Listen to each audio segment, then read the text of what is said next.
Toxicity is just part of gaming culture. Deal with it. Seem like the whole city go against me. Every time I'm in the street, I hear yak, yak, yak, yak.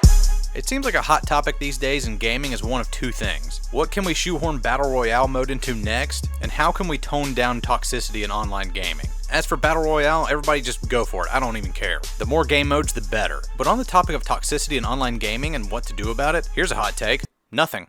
Don't do a damn thing about it.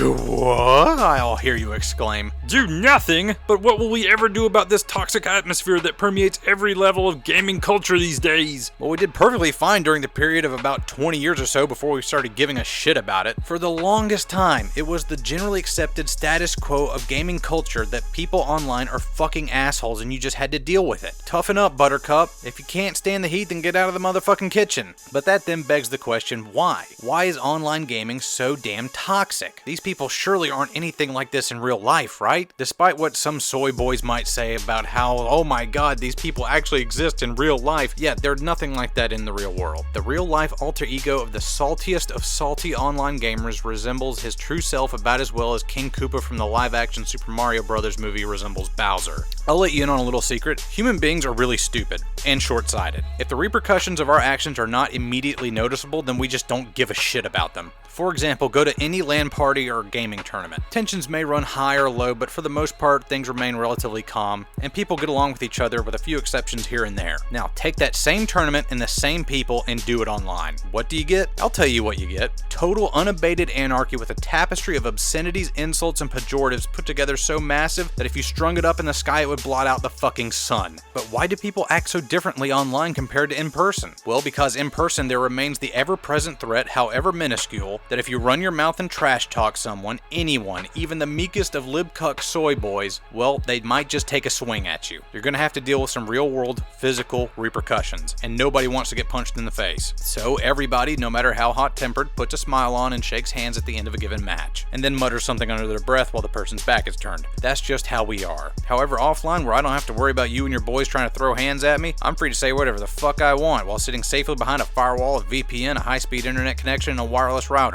Now everything's fair game. We're unbound by the norms and social mores of the IRL and free to let our inner caveman run wild. But still you bemoan, why is online gaming so toxic? Why can't it grow up like real sports have? Oh, you mean like this, and this? Toxicity has been a part of every sport and competitive scene for as long as human beings have been putting them on. There are plenty of documented cases of Greek Olympians back in the day, 2,000 years ago, losing their shit, and no MLB season is complete without at least one bench-clearing brawl. And that league is over 100 years old. Everybody remembers the Malice at the Palace, the Night of 1,000 Bottles, the Broad Street Bullies. It's literally right there in the name. Bullies. Hell, fighting is literally built into the rules of hockey. There is an actual position in hockey called enforcer, where your only job is to pass the puck as soon as you get it, never try to shoot a goal, and fucking drop the guy that's been giving your star player shit since the game started. We have a long and proud tradition of outright riots in mainstream sports of all kinds. Auto racing, forget it. Racers love fighting almost more than they love racing itself. What about soccer, the beautiful game? Yeah, well, does it look so beautiful now, asshole? We had to invent a term to describe the overabundance of soccer brawls. We call them soccer riots. That term is so ubiquitous that if you have a riot break out at another sporting event, people just call it a soccer riot. And don't even get me started on American football. That game is, at best, organized violence when everything's going according to plan. And then we have actual violence in sports, like combat sports, like boxing and MMA, where toxicity isn't just a byproduct, it's the main selling point. Without that, pay-per-views would be down in the fucking basement. There would be no UFC if it was not for its toxic environment. Speaking of which, go back and watch early 2000s marketing material for Xbox Live. Toxic online trash talking was never hidden from the buyer. Instead, it was put up full front and center. That was the whole point of online play. You wanted that. You wanted the toxic environment. Game devs and publishers proudly faunted the disclaimer, online interactions and play not rated by the ESRB. Remember that? It got 12-year-old me rock hard at the very mention of online play. I was like Jordan Belfort at the beginning of The Wolf of Wall Street.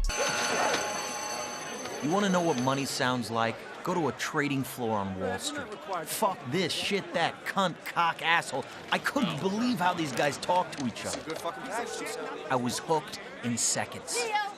It was no holds barred, it was the Wild West, and I loved every fucking second of it. So why try to stop it now? What's different? I'll tell you what's different. Outrage culture. Political correctness has been trying to rear its ugly head into everything. From music to movies to video games, no target is insignificant enough for the soy boy snowflakes to clutch their pearls over. And before you take up the torches for my lib bashing, let us not forget that it is the NRA and right-wingers who want to regulate fictional guns in video games, but not the fucking real ones. The attacks on gaming toxicity come from both the left and the right, gamer and non-gamer alike, and for a myriad of different reasons. It's just that in this current climate of everyone being on the warpath against everything, that gaming companies see the need to add a good boy meter to Overwatch and publicly brand bad actors in Rainbow Six Siege. People, what you currently see in Fortnite, Overwatch, and Rainbow is nothing new. It's not even worse than it was 5, 10, or even 20 years ago. I vividly remember being cussed out by people on Dreamcast text comms back in 1999,